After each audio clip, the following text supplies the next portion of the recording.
देशभरात कोरोना व्हायरसने थैमान माजवलेलं आहे।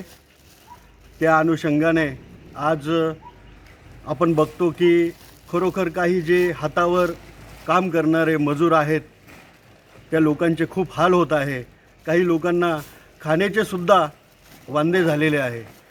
म्हणून आमच्या नाशिक जिल्ह्यातील प्रसिद्ध उद्योगपती माननीय नरेशजी धाम यांच्या मार्गदर्शनाखाली आम्ही हजारो किलो धान्य गरजू लोकांना वाटप करण्यात येणार आहे।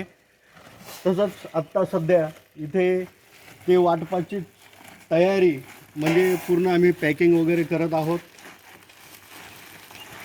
सर्व जबाबदारीने आणि शासनाने दिलेल्या नियमानुसार गर्दी न करता आम्ही हे घराघरांमध्ये पोहोचवणार आहोत आणि टप्प्याटप्प्याने असा हा उपक्रम आमचा चालू असेल।